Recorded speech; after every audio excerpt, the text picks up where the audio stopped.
Hey there, true crime friends. It is finally the weekend. Oh, I needed a weekend. I needed a weekend so badly. But look. Look, guess what came in the mail today? The very first gossip rumor and innuendo mug, and it has the QR code on the back. Oh my God, I'm so excited. It's red on the inside. It's an 11-ounce mug. This was just a sample though. I want a bigger one, so I'm still working out samples, but there's like a merchandise thing somewhere here on the YouTubes. That's not what I'm here for. You know what I'm here for? I am here for the gossip. We are still on the Big Butt and a Smile trial. That is the state of Florida versus Travis Rudolph. Free Travis. So you can tell what side I'm on in this trial already. But listen, I came in with a mostly open mind. I was willing to give everybody the benefit of the doubt. And here's the thing that you have to understand.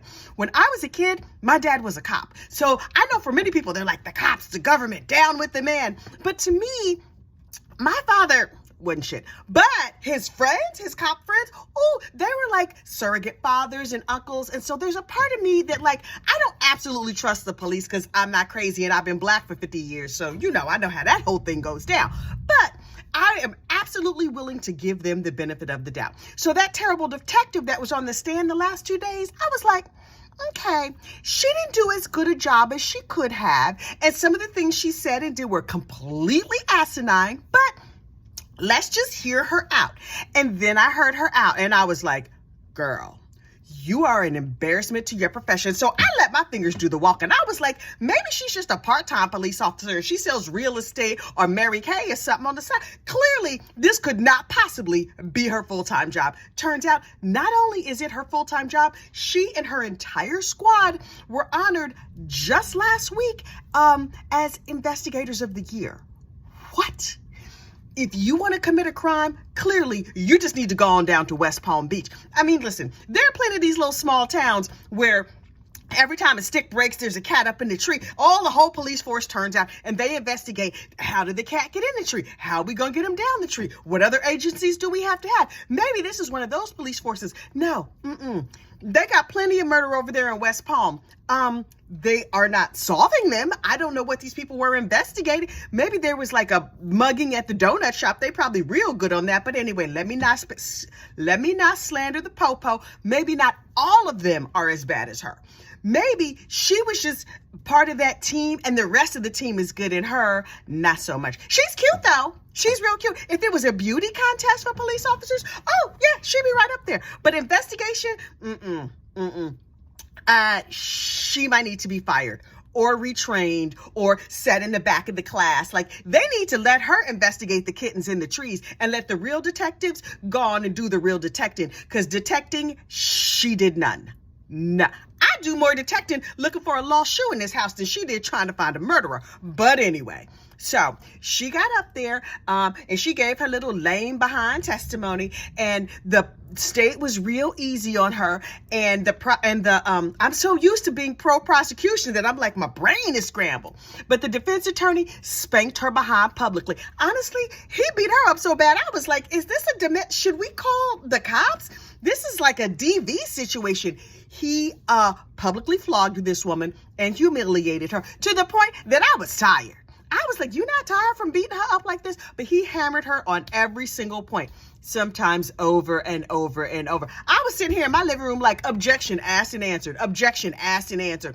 But he went on and on and on. And I was like, oh, I'm tired of this. But then when the state got back up and they tried to rehabilitate the witness, I was like, oh, I see why he hammered home every point. Because she was calm and she was sedated and she never got excited and she never asked a decent question and she didn't have no answers that made sense. Okay, so fine. So by the time my lunch was over, the good stuff started. And so I was like, oh, I'm ready. By then, my cup had arrived. I was gripping my mug and I was waiting because the defense was getting up to put on their case. And I was like, oh, dear Black Jesus, please let them put up a good case. Let this be a good story that don't sound like it's chock full of lies, like the state's case. Please let me be on the right side of history on this one. Although the state made the case for the defense. The state could have done nothing and I would have been like, not guilty, send Travis home, free Travis Rudolph. So I cracked my knuckles, and then I got ready. Oh, and then the Today Show called me. They wanted to have a conference call about something. And I was like, this is nice. This is really lovely. I'm going to go back on there in a couple of weeks again. Anyway, but I was like, y'all gonna need to hurry this up because I think Travis is going to take the stand today. Well, Travis did not take the stand, but his brother, Rudolph, did.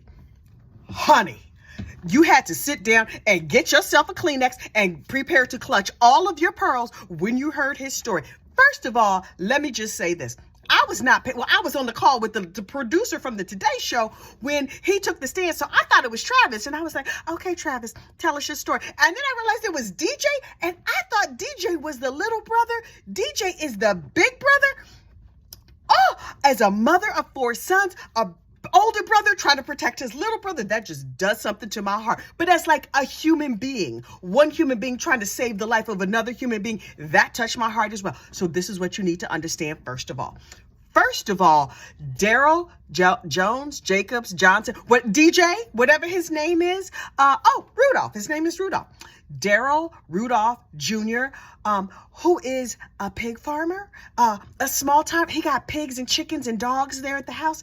He's a black farmer. You never see a black farmer. And then online, there was a picture of him in a suit with a cowboy hat. He was a cowboy. Oh, I almost flooded my basement. Child, I was like, oh, okay. Now, yes, he's young enough to be my child, but that doesn't mean that my kitty cat can get excited when she sees him because she was like, rawr. I was like, let me lean in. I might be a cougar. Tell me more, DJ. And then I realized, wait, who does he look like? You know who he looks like?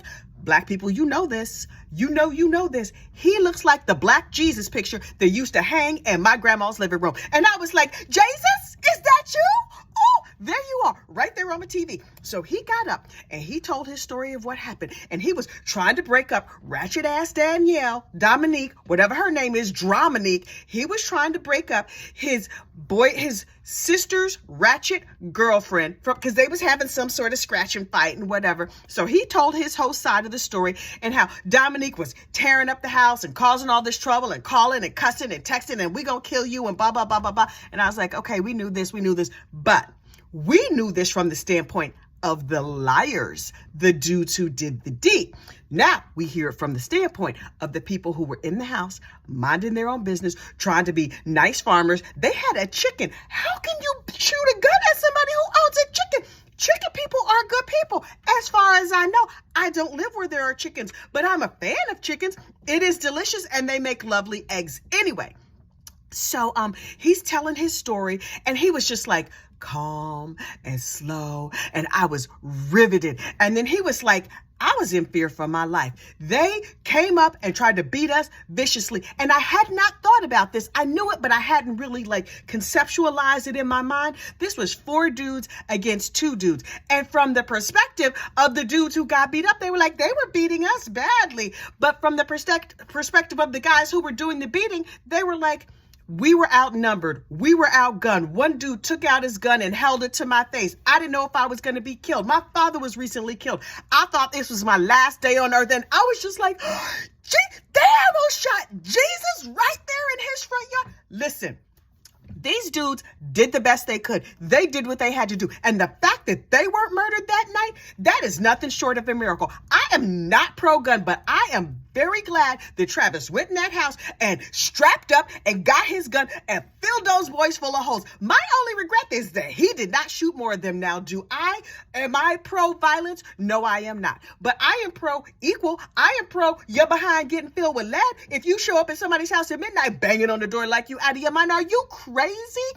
And we all have the 5th Amendment right against incrimination, right? So when the cops showed up, the cops didn't say, hello, knock, knock, hi, can we ask you some questions about what happened? No, they were like, get me a lawyer. And so in my personal opinion, based on nothing, based on just what I decided in my own head, I think that the cops were punishing them for not speaking right away. They were like, listen, I don't know what y'all gonna do. They didn't have a daddy who was a police officer. They probably had a daddy who was worth something. I don't know nothing about that life, but that notwithstanding, they were smart.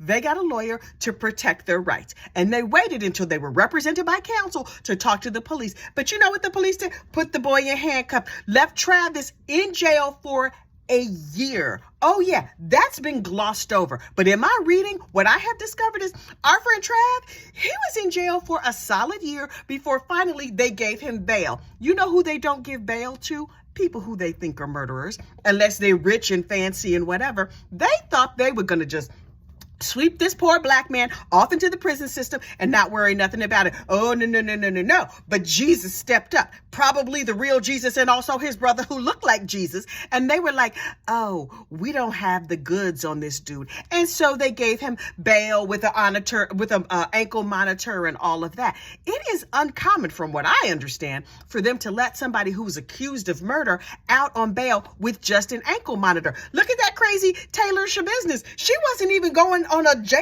thing. I mean, she wasn't even up on a murder charge, and they let her out.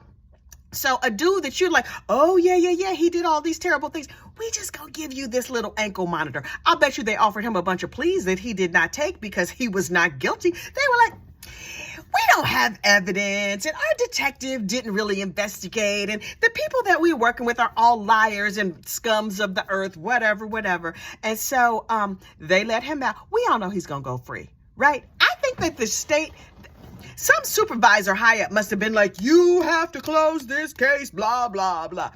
Y'all, Palm Beach County, West Palm Beach, y'all have embarrassed yourselves publicly. Now, everybody's going to go there and commit crime if they know this is the kind of shenanigans that's going down there. But what I would recommend to you is get a good look. Listen, I'm not going to jaywalk down there. I'm not going to do nothing because apparently y'all just arrest now and ask questions later. No, thank you. Nope. We not about that life over here. Gossip, rumor, and innuendo. What we are about is all of the gossip of the situation. And the gossip of the situation tells me that Palm Beach County, y'all on the wrong side of history. You have effed this up terribly. And on the strength of Jesus's story that was told today, y'all need to set Travis free with a note of apology and a big fat check for his time and energy and money that y'all have wasted, because you have wasted the taxpayers' money. Now, Sebastian, the thug who got killed, and yes, he is a thug. And I know people have all kinds of issues with that word and derogatory and whatever, but what that gentleman demonstrated, number one, a consciousness of his thuggery, and all of his friends are demonstrating a consciousness of guilt. Now, have they been able to prove that Sebastian had a gun in his hand at the time of his death? No. In my opinion, they have not. Was his hand shaped like maybe it had a gun? No. I mean, yes, it was, but do I believe he had a gun? Yeah. You know why I believe it? Because DJ told me. The first reliable witness that I have seen testify in this entire case was Black Jesus Cowboy, who stood up there with his sexy, delicious self. Young enough to be my child. He's young enough to be my child. I have a child. He was 31. I have a child that's 33. I need to calm myself. But anyway, this case had me heated. And funnily enough, when the other side testified, when the state's witnesses testified, I was not this heated. I was just like, well, this is just a case and it's going to go through the process, and whatever is going to happen, it's going to happen. And even when the terrible detective got up there, I was like, we're going to give her the benefit of the doubt. We're going to wait till we hear the other side. And now that Jesus has got up there and told us what the real story was, oh, I'm mad. I'm heated. As I watched the testimony, I was like, I could not breathe. Tears were streaming down my face. Like I mentioned before, I have 4 black sons. And when I saw those other boys, I was like, oh, those could be my sons. Until the mess and mayhem that I found out they were involved in, I was like, oh no, those could not be my sons. Now, this young man, Travis, and his brothers DJ, they seem like good people. Bet you the mama's a good lady too. She was off reading her Bible when all this mess jumped off. And no, they did not call 911 because they didn't trust the police. And based on this investigation, it is very clear to me why they did not trust the police. Y'all, I have talked my throat dry. You know I hate it when that happens because you know I am not trying to pause on my daily rant. A lot of times I try to infuse a little comedy in this, but this one, this got my pressure up. Listen, I almost had to go smoke a cigarette, and I don't even smoke. I'm drinking a coffee this late in the afternoon. You know I'm going to be up till 3 in the morning. I'm going to breathe deeply. I'm going to let it go. I'm gonna have to do some ohms and some ahs. I just harvested some lettuce from a girl. Oh, look, you can see my doggy's little face. That one is Holly, the barker. She's looking out the window to see if there's any deer she can bark out. Lord, she loves to bark at a deer. I'm trying to calm myself down. I might need to go pet one of my dogs and breathe deeply. Look, I spun more yarn. This is the latest yarn I spun. I'm gonna have to craft. When I get heated at work, my coworker is like, girl, plug in your glue gun. She knows me. She understands how I operate. She knows my operating system. I'm going to have to plug in a glue gun. I might have to sew something. I'm going to spin some fleece tonight. I might have to crochet, knit, and build something in the backyard. Because these son of a suckers, dead wrong.